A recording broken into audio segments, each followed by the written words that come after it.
Hello student, मैं योगेश कुमार साहू आप सभी का एकेडमी ऑफ हायर मैथमेटिक्स के इस क्लास में स्वागत करता हूं। प्यारे विद्यार्थियों, आज की इस क्लास में हम लोग जो है ऑपरेशन रिसर्च का जो है तीसरा वीडियो लेक्चर स्टार्ट किए हैं और इस तीसरा वीडियो लेक्चर में हम लोग एलपीपी को सॉल्व करने के मेथड के बारे में बात करेंगे।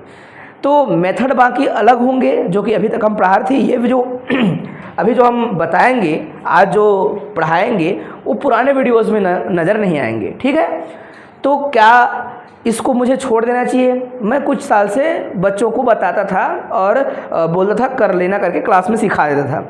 इस बार प्रॉपर इसको शूट कर रहा हूँ और साथ ही साथ जो है लाइन से एक एग्ज़ाम में लिखने लायक, आपके कॉपी में लिखने लायक हम नोट्स बनवा रहे हैं और ये सबके कॉपी में होना चाहिए और इसको हम लोग जो है डालेंगे, पब्लिक भी करेंगे। हमारा मेथड का नाम है ग्राफिकल मेथड। जबकि अदर मेथड को हम पढ़ेंगे उस दौरान हम बहुत सारी चीज़ों के बारे में बात करेंगे हल्का हल्का। ठीक है भाई, स्टैंडर्ड फॉर्म क्या होता है एलपीपी का, सिलेक्ट वेरिएबल क्या है, सरप्लस वेरिएबल क्या है, वेरिएबल्स के बारे में बात करेंगे। लेकिन इस मेथड में ऐसा कोई वेरिएबल के बारे में बात नहीं होगा।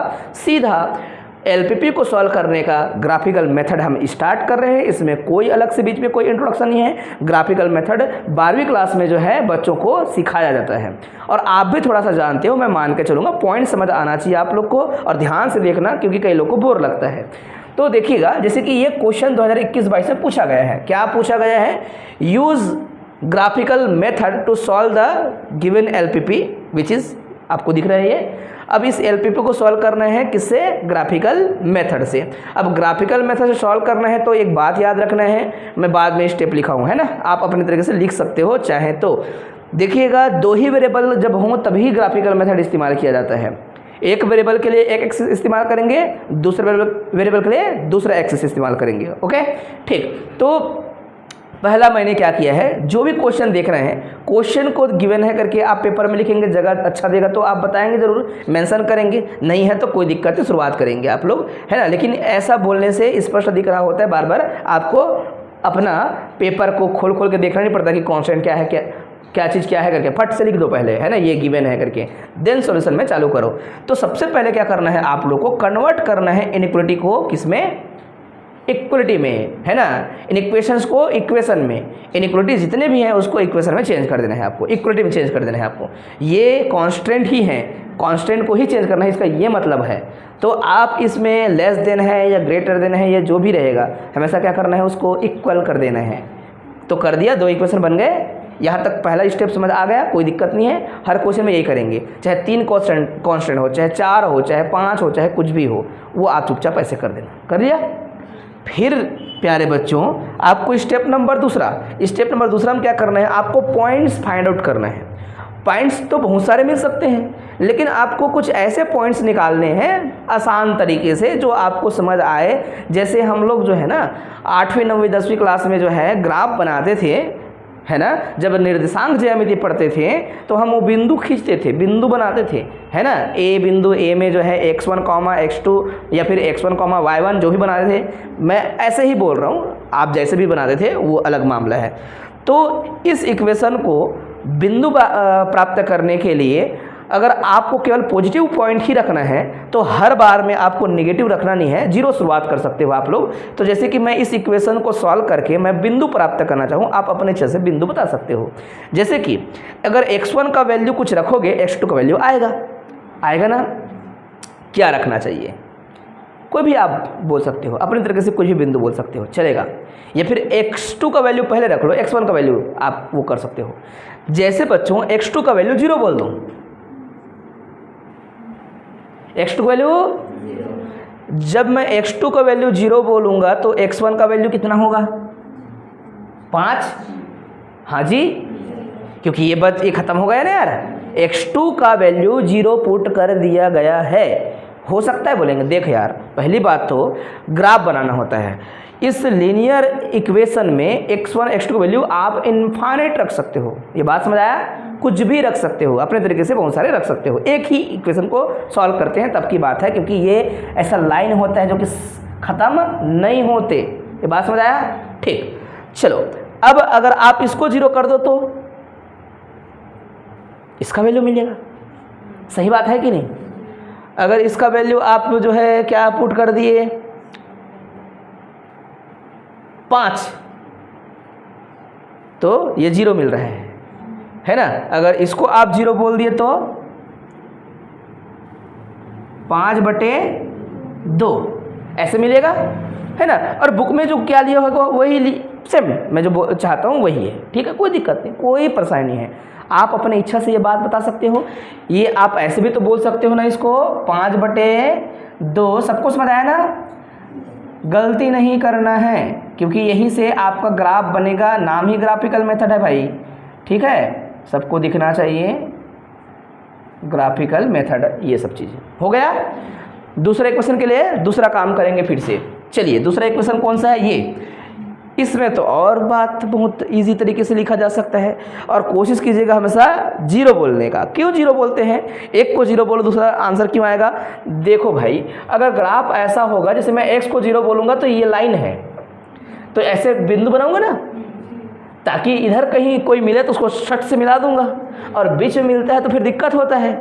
कम से कम इसलिए 1 को 0 बोल देने से ऐसा लाइन में आता है मेरे प्यारे बच्चों, ऐसे लाइन में आता है बिंदुएं, और वैसे करने से फट से मिलाते बनता है स्केल रख के, ठीक है। ओके, हमारे पास स्केल है, उस स्केल का इस्तेमाल करेंगे हम लोग और जो है ग्राफ बनाएंगे, ठीक है। चलो, तो आप अपने इच्छा से बताओ, क्या इसको 0 बोले तो ये 4 होगा, इसको 4 बोले तो ये 0 होगा, हो गया, बात ठीक है। ये दूसरा स्टेप, सबसे छोटा क्वेश्चन, सबसे सिंपल क्वेश्चन पूछा गया है आपसे। अगर पूछे सबसे सिंपल हो, आपको दिखे 2 वेरिएबल वाला, कांस्टेंट वाला, फट बनाना। जैसे ये क्वेश्चन देखो, इसमें थोड़ा सा ज़्यादा हो सकता है, 1 2 3 कांस्टेंट है, थोड़ा ज़्यादा समय लगेगा। 4 वाला में और ज़्यादा समय लगेगा क्योंकि 4 लाइन बनेंगे, कचड़े पचड़ होगा वो, ठीक है, और 2 लाइन होगा तो फट से बन जाएगा।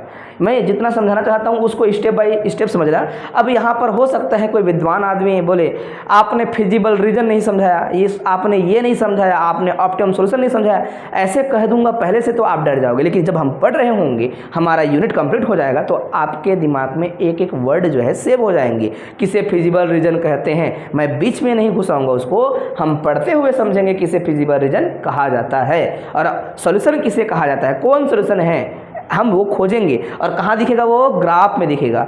ग्राफ जो बनेगा उसमें जो एरिया बनेगा, रीजन बनेगा, क्षेत्र बनेगा, उसको क्या कहते हैं, फिजिबल रीजन, ठीक है। निगेटिव और नहीं बनते कभी ग्राफ, ग्राफ किधर बनते हैं, हमेशा पॉजिटिव। क्यों, क्योंकि x की वैल्यू पॉजिटिव लेनी है, x1 का वैल्यू पॉजिटिव और x2 की वैल्यू पॉजिटिव लेनी है, इसलिए ग्राफ हमेशा किस ओर बनेगी, कोई पूछेगा तो ग्राफ हमेशा फर्स्ट क्वाड्रेंट पे बनेगा, ठीक है, प्रथम चतुर्थांश पे बनेगा। ये बात समझ आया, कोई दिक्कत किसी को।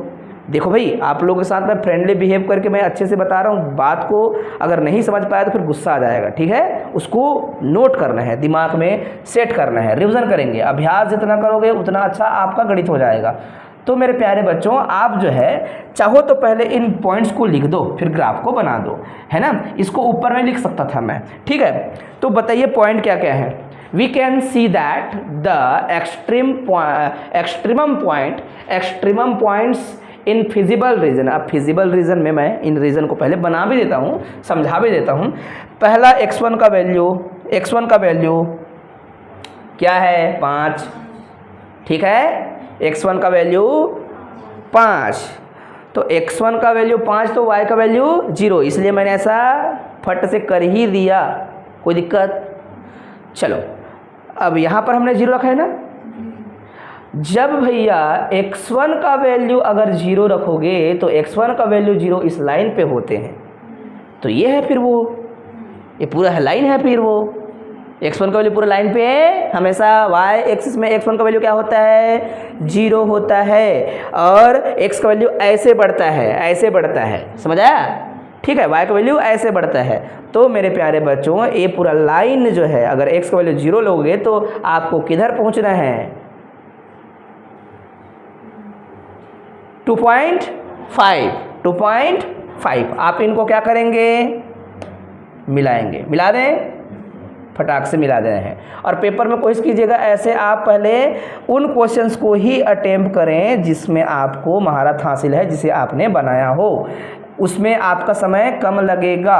और अपना दिमाग चलाओगे कब, जब क्वेश्चन बहुत छोटा हो और जो पढ़ के नहीं गए हो तब, समझ आया, ठीक। वरना आपका हर क्वेश्चन गलत होगा, हर क्वेश्चन नया है और आपका प्रैक्टिस अच्छा नहीं है तो हर क्वेश्चन का आंसर क्या आएगा तुमको पता ही नहीं है।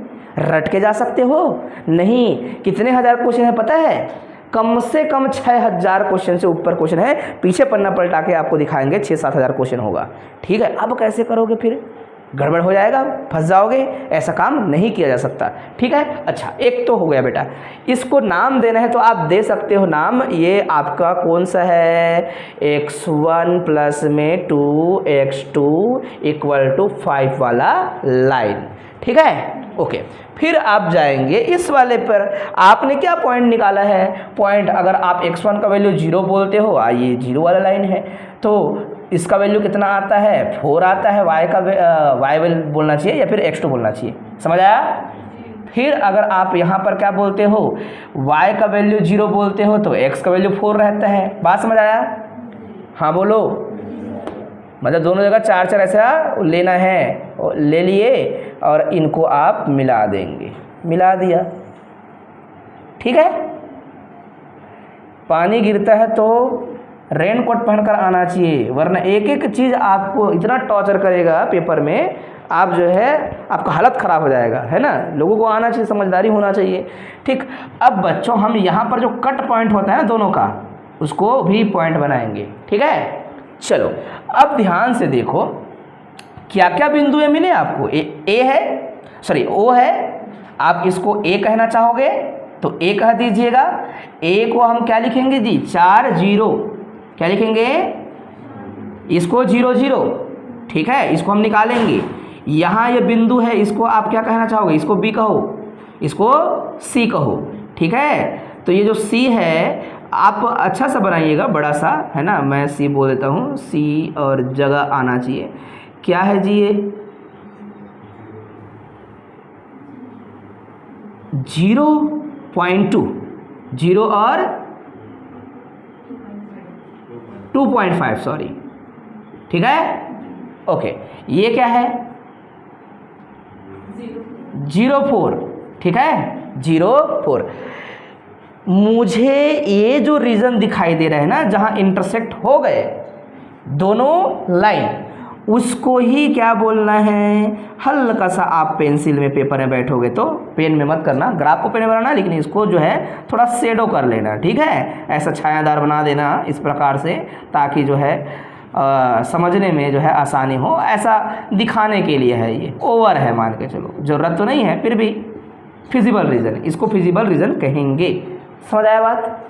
हाँ जी, कभी भी आंसर इस रीजन से बाहर नहीं जाते। तो इसको मैं ऑप्टिमम, देखो यहाँ पर एक बोल है एक्सट्रीम पॉइंट्स, तो एक्सट्रीम पॉइंट कहाँ होते हैं? फिजिबल रीजन पे होते हैं। ये भी तो एक बिंदु है, लेकिन इसको नहीं लिया जाएगा। भाई हर जगह बिंदु है कुछ ना कुछ, मैं हर किसी को ले लूँगा क्या? लेकिन जो एग्जैक्ट दिख रहा है उसको मैं बोलता हूँ कि ये मेरा बिंदु है करके। अब बताइए ये जो है ये कौन सा बिंदु हो सकता है? आप लोग पहचानो तो ज़रा उसको, बी वाला कौन सा पॉइंट हो सकता है? कैसे पहचानोगे? ये क्लियर है मेरे प्यारे बच्चों कि ये जो है 3 है, शायद है। अगर ना समझ आया तो क्या करना है? दोनों इक्वेशन को आपस में सॉल्व करने से जो पॉइंट आता है वो हमेशा इंटरसेक्शन पॉइंट होते हैं। हेलो देवियों और सज्जनों, दो इक्वेशन एक साथ को सॉल्व करने से आपस में रफ में जो भी करोगे जो आता है उसको क्या कहते हैं? इंटरसेक्शन पॉइंट, प्रतिच्छेदी बिंदु। समझ आया? तो आप चाहो तो वेरीफाई करने के लिए ऐसा कर सकते हो। ठीक है, कर दें आपको समझाने के लिए। यहाँ पर कर सकते हैं हम लोग x1 प्लस में 2x2 माइनस में x1 प्लस में x2 इक्वल टू ये 5 है और ये इक्वल टू 4 है। माइनस करेंगे मेरे प्यारे बच्चों तो यहाँ पर हो जाएगा 0, यहाँ पर हो जाएगा ओनली x2। ठीक है, और यहाँ पर आएगा 1। और मैंने कहा था ना ये जो है y का कितना हिस्सा कवर करेगा? 1। दिख भी रहा है, ये नाप के बनाए इसलिए एकदम क्लियर दिख रहा है। अगर हम बिना नापे बनाएंगे तो नहीं दिखेगा, थोड़ा आड़ा तिरछा इधर उधर हो सकता है। और पेपर में किया भी जा सकता है, ऐसा नाप के करना जरूरी नहीं है, लेकिन नाप के करोगे ना तो रफली हल करना नहीं पड़ता, वो दिख जाता है कि कहाँ पर हो सकता है करके। ओके, ये बात सही है ना? ठीक, क्योंकि आपके पास ऑलरेडी ये वाला लाइन्स होते हैं आपके पेज में। ये वाला लाइन को आप कैलकुलेट कर लेंगे तो ये लाइन तो फिक्स हो गई, ये लाइन भी आपने कैलकुलेट करके फिक्स कर लिया। तो वो जो पॉइंट्स है ना, इधर वाला फिक्स दिख रहा है, इधर वाला आपने फिक्स कर लिया, तो फिर उसके बाद क्लियर हो जाता है कि हम कहाँ पर क्या लेंगे करके वो दिख जाता है। ठीक है, तो फिर भी आपके खुशी के लिए हम ये कर रहे हैं, अगर x2 का वैल्यू आ गया है 1, आप कहीं पर भी रख दीजिए, आपको किसका वैल्यू मिल जाएगा, x1 का वैल्यू मिल जाएगा, राइट। तो यहाँ पर मैं रखता हूँ क्या, सॉरी यहाँ पे रखूँगा, ठीक है, पक्षांतर करूँगा, 3 आएगा ना। सपोज यहाँ रखना चाहें 4 माइनस 1 3 तो आएगा, इसलिए मैंने कह दिया था आप लोग को x की वैल्यू क्या आएगी, 3 आएगी, जबकि x1 की वैल्यू 3 आएगी, जबकि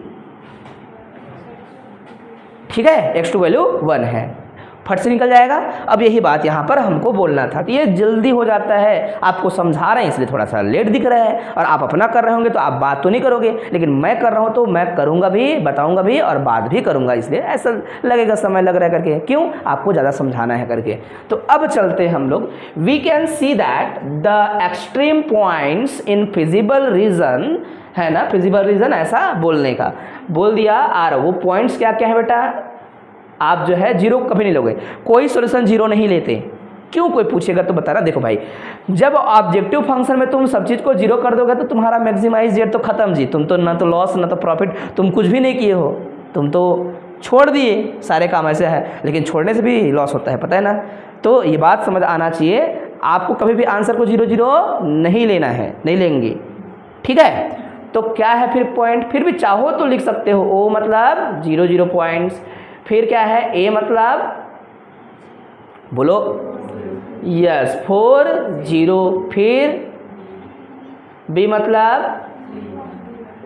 मतलब होता है 3 1, और सी मतलब होता है 0, 2.5, ऐसा आप ले लिए, ये पॉइंट्स हैं। अब इन पॉइंट्स से आप क्या करेंगे, सॉल्यूशन को चेक करेंगे। ऑप्टिमम मतलब क्या, मैक्सिमाइज मतलब क्या, इन पॉइंट पर ऑब्जेक्टिव फंक्शन जहां सबसे बड़ा होगा वही उत्तर है, या तो इसको उत्तर माना जाए, या इसको माना जाए, या इसको माना जाए, किसको माना जाए, तो किसको माना जाए का उत्तर क्या होता है, आप ऑब्जेक्टिव फंक्शन में रख देंगे इन मानों को। तो यहाँ पर हम रख देते हैं, लिख देते हैं पॉइंट्स, क्या बोलेंगे, ये जो है थोड़ा और बढ़ा चढ़ा कर लिखना है, पॉइंट्स, ठीक है, पॉइंट्स, और फिर यहाँ पर वैल्यू ऑफ ऑब्जेक्टिव फंक्शन, ठीक है, या फिर क्या लिखते हैं इसको, मैक्सिमाइज जेड, ठीक है। ये हमने ऐसा छोटा सा रेखा खींच दिया। तो भैया आपको ये समझ जाना है कि सामने लिखेंगे वो किसका वैल्यू, x1 का, और बाद में लिखेंगे वो x2 का। आप जब उस इक्वेशन पे आप जो है करेंगे फ्रॉम, उसको अगर नाम दिए होते तो अच्छी बात है, उसको कुछ इक्वेशन नाम दिए होते, फ्रॉम ऑब्जेक्टिव फंक्शन मान के चलना आप लोग, तो रखो 0 आएगा, ठीक है, छोटा है। यहाँ पे रखेंगे फिर क्या है, बिंदु 4 0, ठीक है। जैसे ही मैं 4 0 रखूँगा तो क्या आ जाएगा बोलो बोलो, 8, x2 का वैल्यू तो 0 है, तो मैक्सिमाइज जेड कितना आएगा, 8। फिर मैं क्या रख दूँ, 0 और 4, या फिर 3 और 1, 3 और 1 रखेंगे तो क्या आएगा, 10, कितना आएगा, 10, ठीक है। क्यों भाई, 3 दूनी 6, 6 और 4 10, फिर आप रखेंगे 0 और 2.5 को 5/2 भी बोल सकते हैं, ठीक है, आपका मर्जी है, 2.5 भी बोलोगे तो भी चलेगा। कितना आएगा बच्चों, 10। क्यों आएगा 10, अरे भाई आप x1 का वैल्यू 0 बोल चुके हो, तो 2 इंटू क्या हो जाएगा, 0, ओके। फिर प्लस यहाँ पर आप जो है ऑलरेडी 4 रखे हुए वहाँ ऑब्जेक्टिव फंक्शन में दिखाई दे रहा है, कौन है ऑब्जेक्टिव फंक्शन, ये, ठीक है, और इंटू क्या कर रहे हो आप, 5/2, तो आप काटेंगे तो 4 में 2 बचेगा, 2 गुणा 5, इसलिए हमने पॉइंट्स को लेकर गुणा नहीं किया, ऐसे लेकर गुणा किया तो दिख गया, सही है। तो भी 10 आ रहा है, और दोनों जो है मैक्सिमम है, दोनों क्या है, मैक्सिमम है। तो ऑप्टिमम सॉल्यूशन 2 हो सकते हैं, ठीक है। आंसर क्या हो सकते हैं? 2 हो सकता है, इसमें कोई दिक्कत नहीं है। इसको हम क्या बोलते हैं? मल्टी आंसर, है ना। तो दोनों आंसर हो सकते हैं, क्योंकि भैया प्रॉफिट करने के लिए या तो ये रणनीति से काम चलाना पड़ेगा या फिर इस रणनीति से काम चलाना पड़ेगा। तो ये कभी कभी है, ठीक है। इसको हम बोलते हैं मल्टी सॉल्यूशन या फिर इनफाइनाइट सॉल्यूशन। हालांकि इनफाइनाइट सॉल्यूशन नहीं बोलना चाहिए, क्या बोलना चाहिए? मल्टी सॉल्यूशन बोलना चाहिए। तो आप ये काम करने के बाद ये लिख लिया, फिर यहाँ पर हम सॉल्यूशन को क्या करेंगे? वेरीफाई तो कर लिया, आप बस हाईलाइट करेंगे, है ना।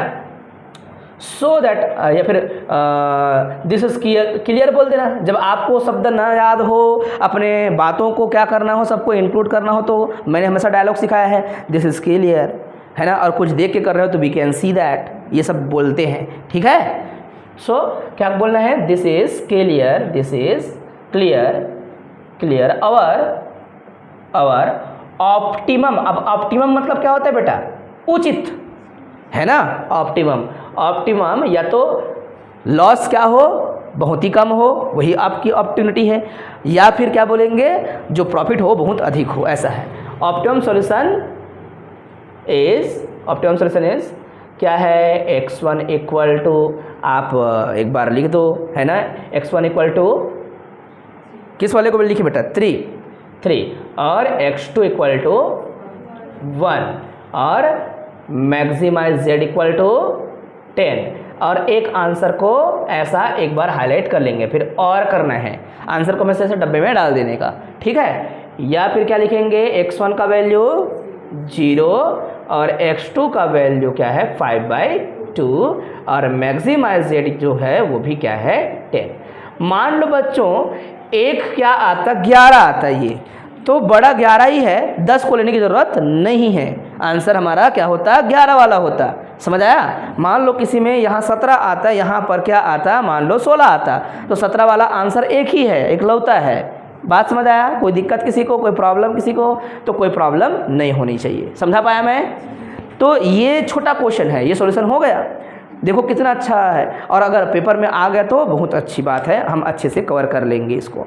अब क्वेश्चन नंबर दूसरा जो है उसको ध्यान से देखने की बात है, और उस क्वेश्चन को आप लोग सबसे पहले आप रीजंस पॉइंट निकाल के बताओ मुझे। पॉइंट निकालना है। अब भाई अपना एक एक क्वेश्चन का एक एक पॉइंट निकालोगे ना। सबसे पहले आप क्या करोगे? पहला, जब भाई इसमें 2 था, उसमें 3 है बस, तो जैसा मैंने यहाँ निकाला था वैसे उसमें भी सोचो आप लोग क्या क्या पॉइंट निकालोगे। आप लोग कितने सारे पॉइंट्स निकलेंगे लगभग, उस पॉइंट्स को खोजना है, उस पॉइंट्स को बताना है आप लोग को हर किसी में। जैसे इसमें टोटल करके 4 लगभग दिख रहा था, उसमें लगभग 6 होना चाहिए, ऐसा मान के चल सकते हो, है ना। उससे अधिक भी हो सकते हैं, तो दिमाग लगाइए ज़रा, ठीक है।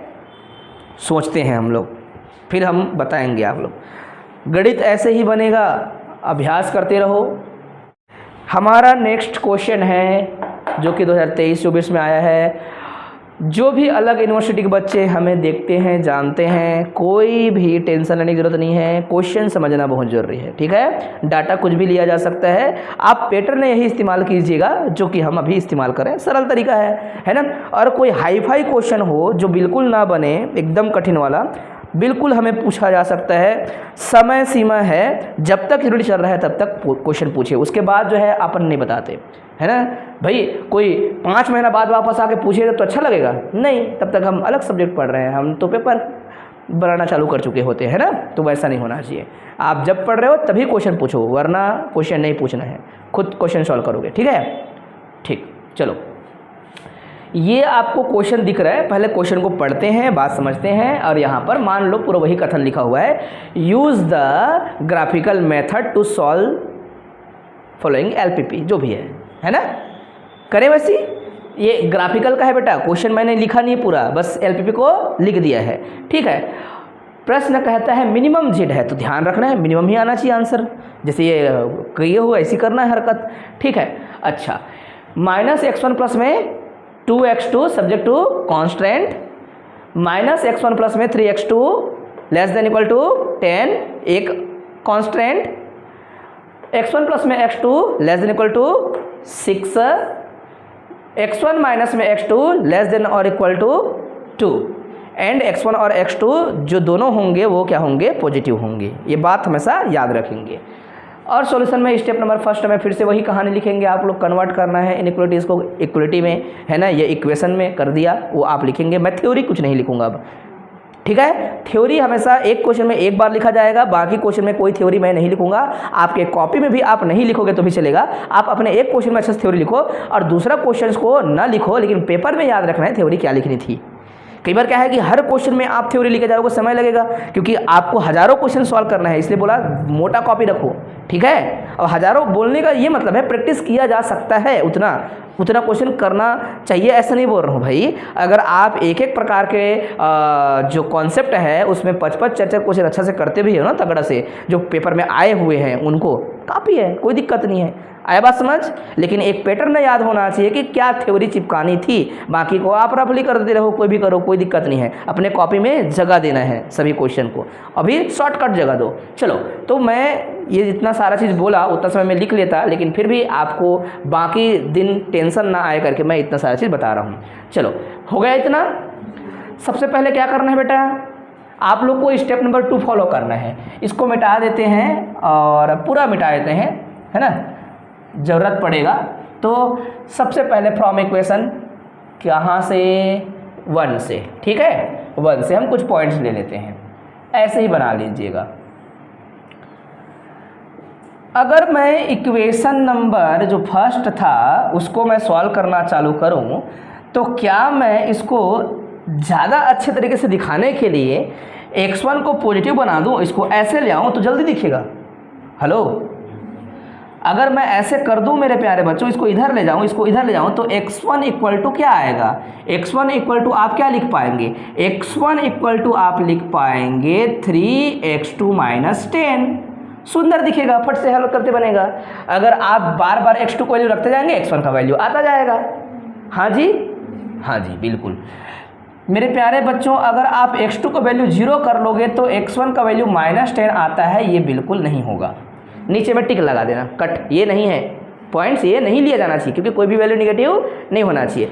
अब रखो कुछ, सोचो जरा, और ऐसे पॉइंट रखो जिसमें इंटीजर आए, ज़्यादा अच्छा रहेगा। और आप कुछ भी रख सकते हो, आपका मन है, लेकिन ऐसे चीज़ रखो जिससे पॉजिटिव आए।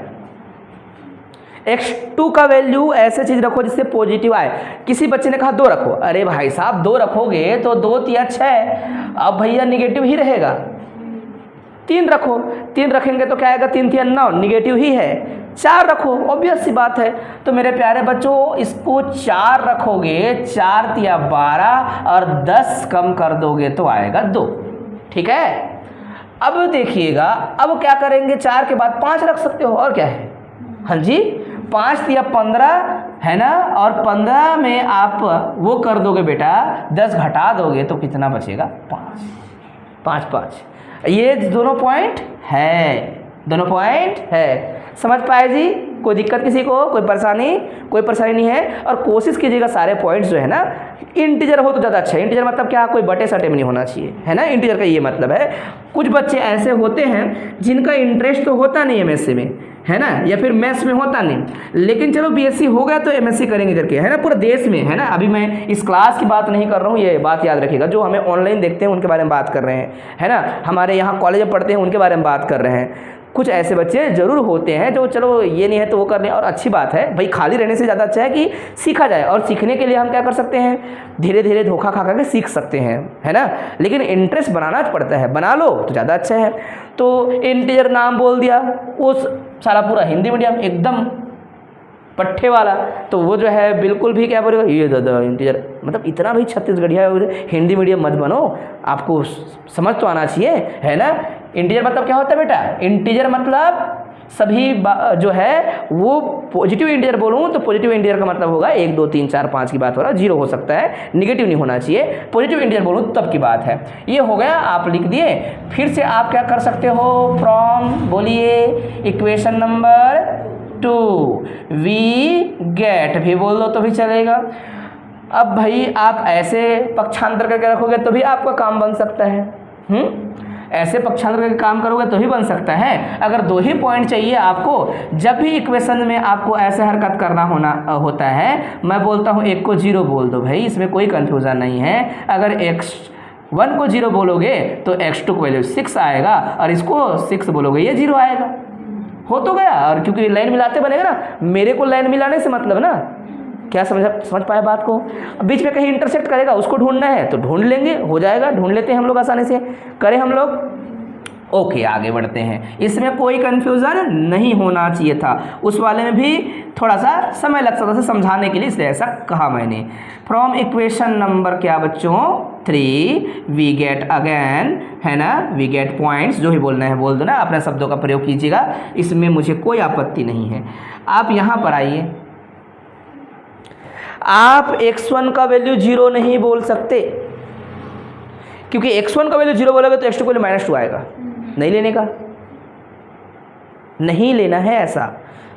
फिर से बोल रहा हूँ, x1 का वैल्यू 0 नहीं बोल सकते, क्योंकि इसका वैल्यू 0 बोलने से क्या हो जाएगा, उसका वैल्यू 0 बोलोगे तो x2 का वैल्यू तो -2 आएगा, ऐसा नहीं कहना है हम लोग को। तो आपको कोई पॉजिटिव वैल्यू सोचनी है, आप बताइए क्या दो बोलोगे, सोच लो, बोल सकते हो यार। इसको पक्षांतर कर दो पहली बात, तो क्या हो जाएगा, पक्षांतर करेंगे तो x1 इक्वल टू हो जाएगा 2 प्लस में x2, ठीक है। अब इसका मान को जरा हो, इसका मान आता रहेगा यार, तो 0 तो रख सकते हो मेरे प्यारे बच्चों, इसको वैल्यू 0 रख सकते हो x2 को, x1 को 0 नहीं रख सकते, ये बात समझ आया ना। हाँ जी, हर बार 0 ही रखना है, सोचना नहीं है, जब बीच में प्लस हो तभी 0 रखा जाएगा, ठीक है। अगर 1 माइनस होगा तो 0 नहीं रखना, कभी भी गड़बड़ हो जाएगा। मैं आइडिया दे रहा हूँ, क्या बोला मैंने, जब इक्वेशन में x1 x2 दोनों पॉजिटिव लेवल में हो, उधर राइट हैंड साइड में जो भी हो, आप क्या करेंगे, निगेटिव नहीं होना चाहिए भाई, इधर पॉजिटिव ही होना चाहिए, तो आप क्या कर सकते हो, एक को 0 बोलो और एक को फिर बाद में 0 बोलो, ऐसे करोगे तो फट से पॉइंट मिल जाएंगे। अगर यहाँ से ऑलरेडी निगेटिव है तो पहले वो शिफ्ट करके पॉजिटिव बना लो, देन आप काम करो, इक्वेशन बना लो फिर काम करो। आया बात समझ। अब इसका वैल्यू किसी बच्चे ने 1 रखना चाहा, x1 का वैल्यू 1 रख दो भाई, तो इसका वैल्यू 3 मिल जाएगा, है ना, सही है। अगर किसी ने जो है 2 रखना चाहा तो 4 बन जाएगा, जैसे भी पॉइंट निकालना चाहो सब मिलेगा, कोई दिक्कत किसी को, कोई परेशानी नहीं होनी चाहिए। ये सारे पॉइंट्स मिल गए जी।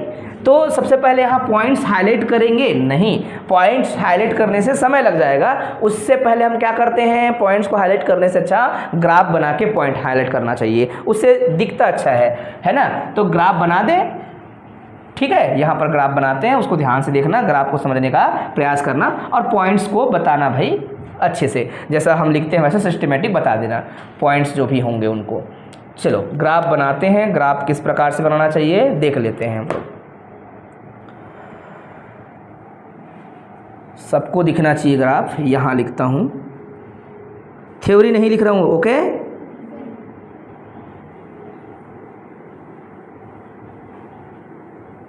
नहीं, इसको नहीं बोलता हूँ,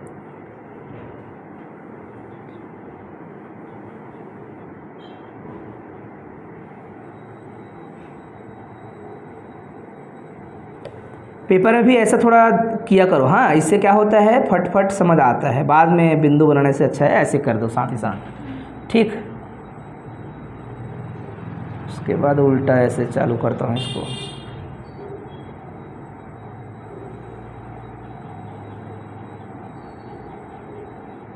हर 2 इंच में मैं बना रहा हूँ ताकि बड़ा दिखे दूर से, हाँ। आप नामकरण कर सकते हो, और नामकरण में भी देखिएगा हम सीधा बोल रहे हैं 2 के बाद ये क्या है 4 के बाद क्या है ये 6 के बाद क्या है ये 8 के बाद क्या है ये पक्का 10 और ये 12, ठीक है।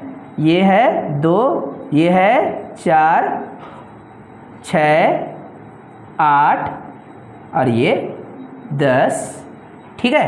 कोई दिक्कत किसी को, कोई परेशानी नहीं है। मान लो बीच वाला को भी अगर आपको इंक्लूड करना है तो कुछ इस प्रकार से रख के जो है छोटा छोटा फ्यूचर में काम आ जाए, इसलिए मैं इसको भी थोड़ा थोड़ा नोट कर देता हूँ, लेकिन नामकरण में केचकेचा नहीं करना, ठीक है।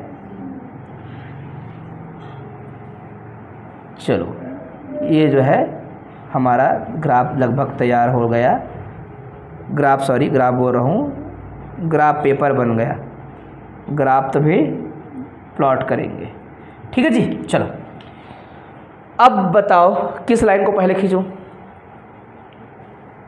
किसी भी लाइन को खींच सकते हैं यार, ये लाइन जल्दी खींचते बनेगा, खींच देते हैं। कौन कौन सा पॉइंट, x का वैल्यू अगर आप जो है 0 बोलोगे तो y का वैल्यू 6 है, ये दे, ठीक है। सॉरी ये वाला होगा ऐसा, ठीक है। दोनों को मिला डालो, मिला दे, ये मिला दिया, ठीक, एक लाइन हो गया।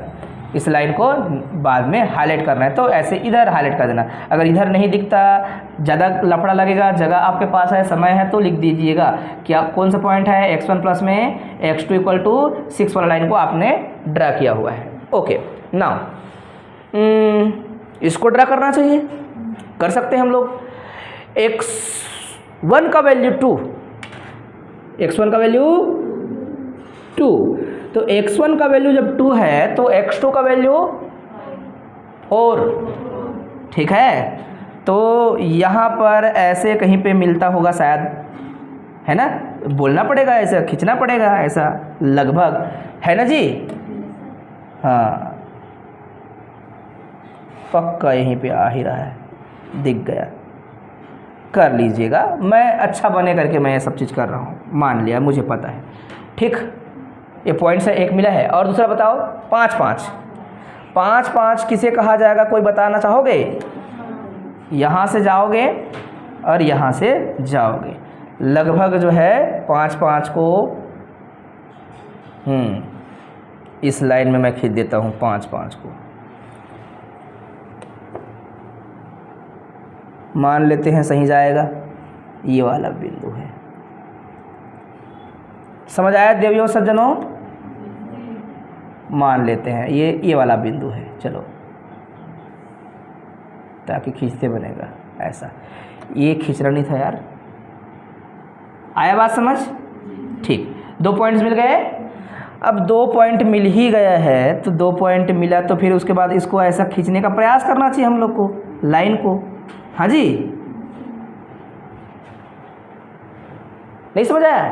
किसको नहीं आया? बाहर निकलो अब। सबसे पहले बेटा मैंने इसको केवल ड्रा किया है भाई, जहाँ मिलाना था मैंने चुपचाप कुछ नहीं किया है। जब x1 का वैल्यू 2 है, मतलब ये x1 का वैल्यू 2 है, इसको अपन दिमाग में रखते हैं और कहाँ जाके मिलाते हैं, ये 4 वाले जगह पर। ये बिंदु बनाना है बस ऐसे करके, ठीक है। डबल खींचेंगे तो मिट जाएगा, उल्टा हो जाएगा। दूसरा बार में क्या किया हमने, 5 5, मतलब ये x1 लाइन में भी क्या है 5 है और x2 लाइन में भी क्या है 5 है, तो यहाँ इंटरसेक्ट कर जाएंगे, इसलिए ऐसा बोलते हैं, ठीक है। अब ये 2 बिंदु मिल गया तो दोनों को ऐसे सीधा सीधा मिला डालो और जो आएगा वो आपका वो होगा, आंसर होगा। अब किधर मिल रहा होगा, लगभग 3 की ओर मिल रहा है शायद, है ना। तो रख के देख लो कहीं पे, 3 रखोगे यहाँ पर, y का वैल्यू कितना रख रहे हैं 3, तो -1 की ओर इधर x में मान आने वाला है, ऐसे करके कहीं पे, ठीक है। वैसे सोच लेना, और नहीं करोगे तो भी चलेगा, मैं बोल रहा हूँ। समझ आ रहा है आप लोग को? मिला दें ऐसा, खींच दो यार, हो गया, खिंचा गया मान के चलना, ठीक है। ऐसा खिंचा गया, ठीक है जी। अब कौन समझ गया ये वाला? इस वाले में क्या क्या पॉइंट्स हैं? x2 का वैल्यू 0, ये लाइन पूरा x2 वैल्यू 0, तो कभी क्या आ रहा है, 2 ही आ रहा है, एक पॉइंट है। अगर आप x2 का वैल्यू 1 रखते हो, 1 मतलब किधर, ये 1 मतलब ये, तो क्या मिल रहा है आपको 3 मतलब ये, तो आप यहाँ से ऐसा एक बिंदु बना सकते हो। हाँ बोलो हाँ। फिर अगर आप क्या करते हो, x2 का वैल्यू 2 रखते हो, 2 मतलब कौन सा, ये, तो कहाँ पर जाकर मिल रहा है, 4 पर। हेलो, x2 का वैल्यू 2, तो x2 का वैल्यू 2 ये है, कहाँ पर मिल रहा है वो, 4 पर। x1 का वैल्यू 4 जी, देख पा रहे हो?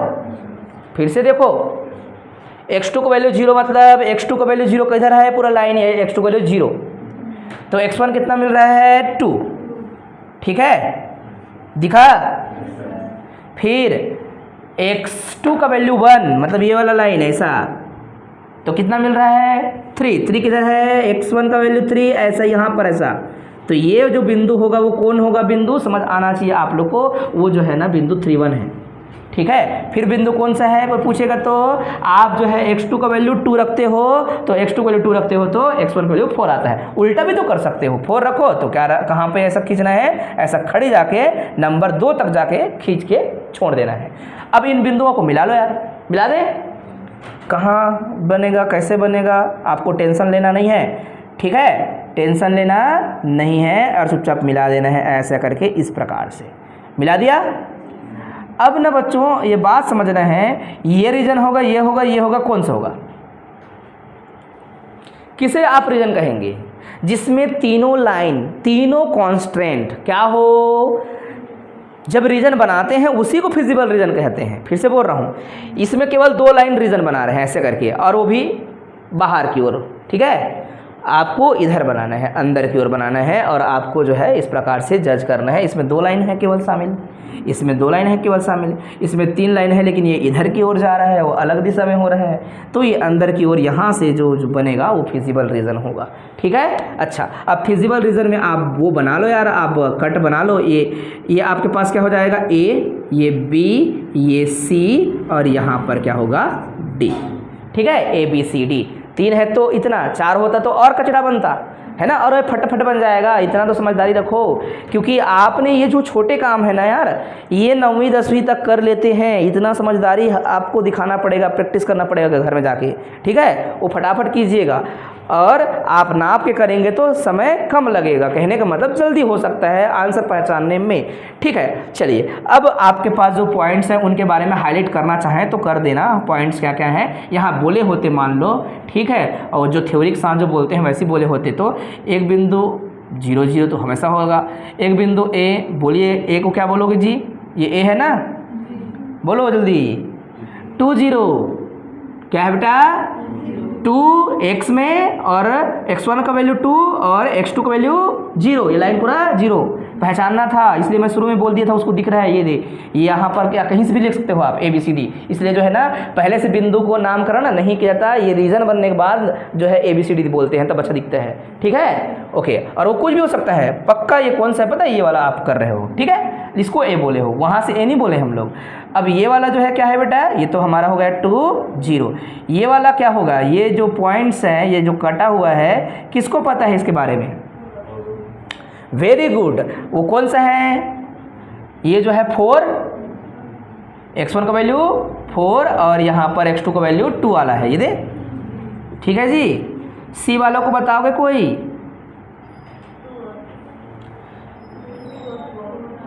टू 4, वेरी गुड, क्या है ये, 2 4 है, 4 2 2 4, पक्का ना विश्वास हो तो क्या करना चाहिए आपको, ये किस लाइन को काट रहा है, ये कौन सा वाला लाइन है, याद रख लीजिएगा हम किस किस लाइन को क्या क्या बोले थे। ये लाइन तो ये फिक्स है, ये वाला लाइन है। इस लाइन का नाम बता बेटा, कौन सा लाइन था, ये किसको ड्रा किए हैं, ये कौन सा लाइन है, ये लाइन था पहला वाला, -x1 प्लस में 3x2 लाइन को ये खींचे थे। और ये वाला कौन सा लाइन था, ये वाला जो लाइन खींचे थे वो लाइन था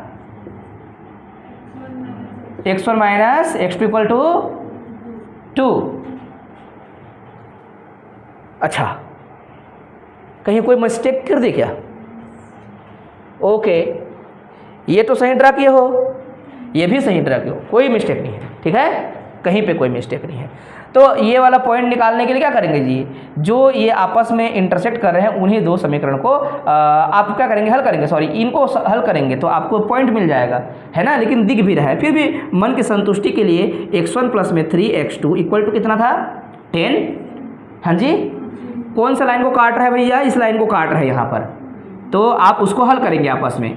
वो लाइन का नाम बता बेटा, x1 plus x2 equal to, दोनों को जोड़ेंगे तो क्या होगा, पहले x1 कटेगा, कुछ भी निकालो, कुछ भी करो, क्या आएगा 4x2 कितना आएगा 16, x2 का वैल्यू कितना 4। अब x2 का वैल्यू 4 आ रहा है भैया, यही तो है जी, दिख भी रहा है। और x2 का वैल्यू 4 किसी भी समीकरण में रख दो तो x1 का वैल्यू 2 आएगा, है ना। पता चला? हाँ भी एकदम अच्छा होना चाहिए, हाँ ये वाला हाँ नहीं होना चाहिए, एकदम क्लियर है। जब आपका रिप्लाई क्लियर है इसका मतलब है आपका समझा हुआ चीज़ क्लियर है, ठीक है। कंफ्यूज नहीं होना, वीडियो देखना अच्छे से भैया, इतना समझदारी आप लोग को होना चाहिए। सबसे छोटा लेवल का गणित पढ़ा रहे हैं आप लोग को, और ये नहीं आता बोलेंगे तो गड़बड़ है, ठीक है। बस ग्राफ बनाना था बच्चों, कुछ भी नहीं कर रहे हम लोग, चुपचाप ग्राफ को ड्रा कर रहे हैं हम लोग, और ड्रा करने के बाद ऐसे रीजन को फिजिबल रीजन कहते हैं करके, और पॉइंट बस फटाफट फटाफट कैलकुलेट कर लेना है।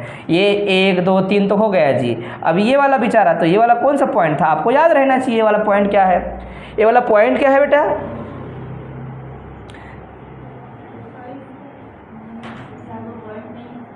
पॉइंट्स नहीं है, पॉइंट्स बनाना पड़ेगा फिर।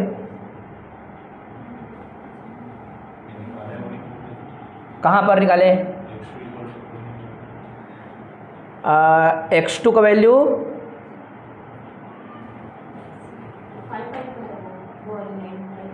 5 है, तो 5 में ये तो 5 ये वाला 5 है।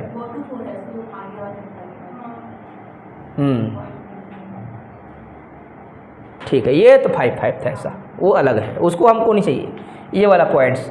तो भैया हाँ जी, x2 = 4 ये तो पॉइंट ठीक है, हाँ वैसे ही बोल सकते हो यार, और क्या है वो। अरे हम लोग फालतू टेंशन क्यों ले रहे हैं भैया। x का वैल्यू 0, x2 का वैल्यू क्या है, ये 4 नहीं है भैया, 3 होगा।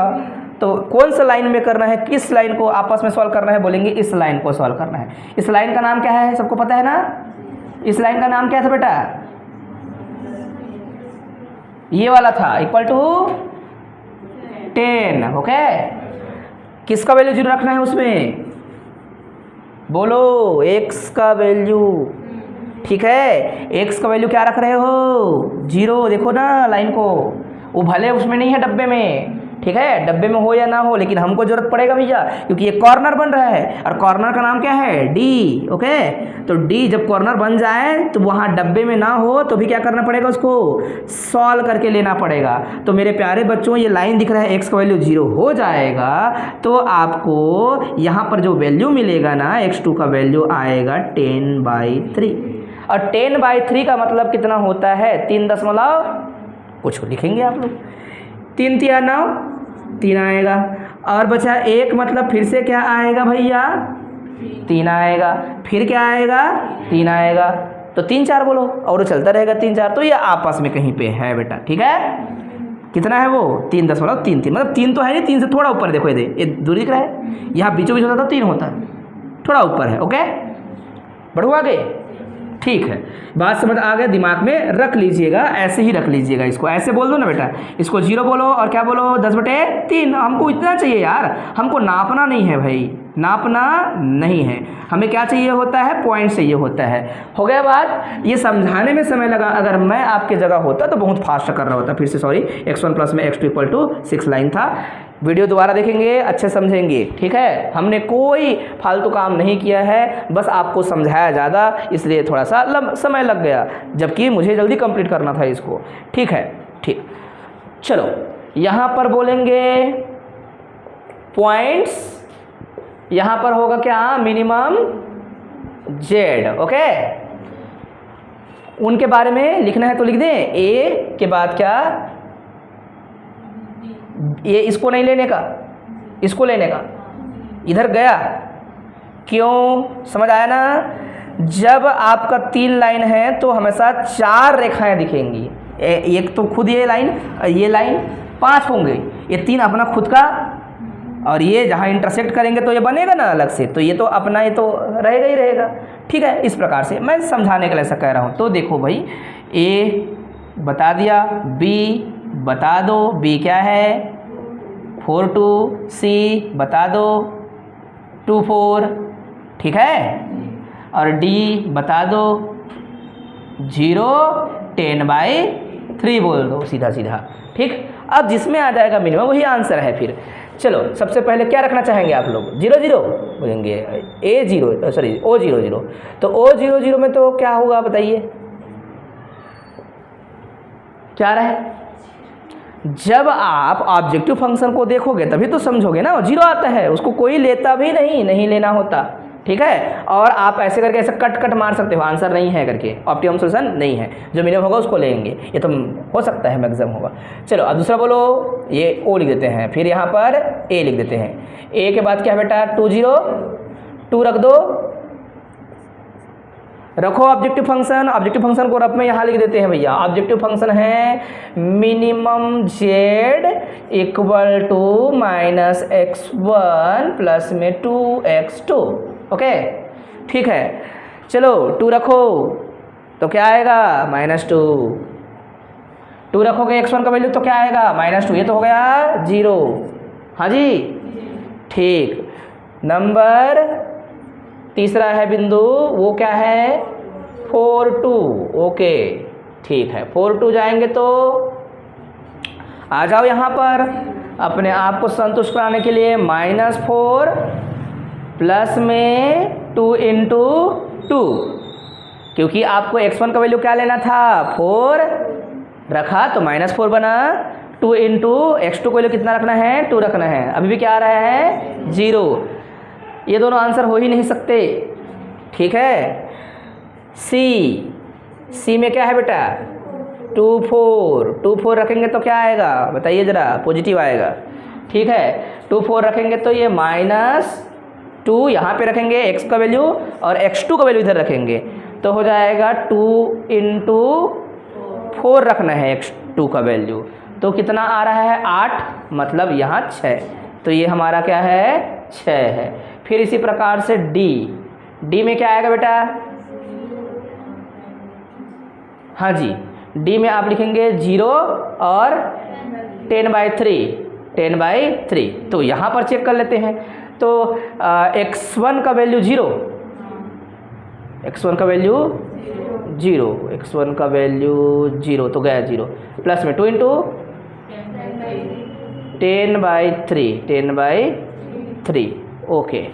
तो ये तो पॉजिटिव आ रहा है, देखते हैं फिर इसमें कुछ मिस्टेक मैंने किया होगा, है ना। यहाँ तक समझ आ रहा है ना, मैं चेक कर रहा हूँ आंसर को, है ना, ठीक। तो हमारा आंसर कितना आ रहा है, आंसर जो है वो आ रहा है -2, कितना आ रहा है -2, हमारा आंसर क्या होगा मिनिमम आंसर होगा, ठीक है। लेकिन एक जगह हमारा जो आंसर आया था पिछले साल वाला, उसमें कितना आया है -6 आया था, तो शायद ये गलती हो सकता है। फिजिबल रीजन हमारा अगर ये है तब जाके यही आंसर आएगा, अगर इसको ले लेता गलती से तब आता -6, जो कि नहीं है वो, है ना। तो आप ये सब आंसर को वो करेंगे, रिचेक करेंगे, क्योंकि गणित हम ऐसे कई तरीके से कुछ मिस्टेक हो जाते हैं तो उसको सही करने का तरीका होता है। तो ऐसी स्थिति में हम बार बार अभ्यास करते हैं, चीज़ों को और गहराई जानते हैं, जितना मिस्टेक होगा उतना अच्छा आप सीख पाओगे, ठीक है ना।